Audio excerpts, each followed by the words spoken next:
Fidèles compagnons de First Afrique TV, bonsoir et bienvenue à ce Flash Info. Ce samedi 4 mars 2023 s'est déroulée l'Assemblée générale ordinaire de l'association Women Investment Fund Bénin. Les travaux déroulés à la Chambre de commerce et d'industrie du Bénin ont permis de faire aux membres de l'association le point des actions menées de l'année écoulée et de définir de nouvelles orientations. Le tableau dressé par la présidente de l'association est encourageant. Depuis la dernière fois que nous sommes rencontrés, les fonds que nous avons au niveau de la SGI Bénin, avec qui nous avons continué l'aventure, le solde de notre portefeuille au 31 décembre 2022 est passé à 141 252 839 francs et a produit de 2022 au 28 février 2023 a produit des intérêts de 1 211 000 à peu près.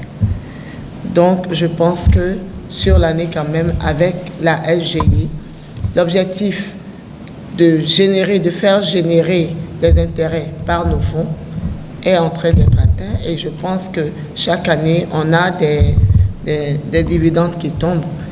Et cela devrait nous rassurer de ce que notre argent est bien au chaud et qu'on n'y a pas touché et qu'on n'y touchera pas.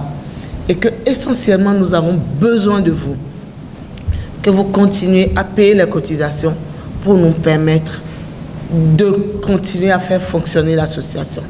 Face à la presse ce vendredi 3 mars 2023, le porte-parole du gouvernement Wilfred Mbedji a apporté des clarifications sur l'acquisition annoncée de 500 caméras piétons au profit de la police et de la douane. L'usage de ces caméras par les forces de sécurité, selon le porte-parole du gouvernement, va instaurer une nouvelle dynamique sur les voies. Il a donc expliqué les changements que ces caméras apportent dans le traitement des infractions sur les axes routiers. L'acquisition de ces caméras va induire également des changements dans le comportement des forces de l'ordre et des douaniers. Le Bénin a été honoré à la 28e édition du Festival panafricain du cinéma et de la télévision de Ouagadougou, FESPACO. Ce vendredi 3 mars 2023, le réalisateur Mohamed Alabi de l'Institut supérieur des métiers de l'audiovisuel a été primé. Il a reçu le prix spécial CEDAO du meilleur plus jeune réalisateur de films d'école. Son film intitulé « Plus qu'un devoir » fait partie de la sélection officielle de ce grand festival de cinéma africain.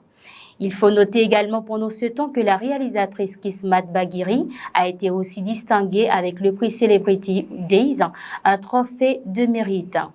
Dans le cadre de la lutte contre le terrorisme au Burkina Faso, le gouverneur de la région du Nord a décidé d'instaurer un couvre-feu allant de 22h à 5h du matin sur l'ensemble du territoire régional. Cette mesure exceptionnelle vise à faciliter les actions de sécurisation des forces de défense et de sécurité des volontaires pour la défense de la patrie dans la région.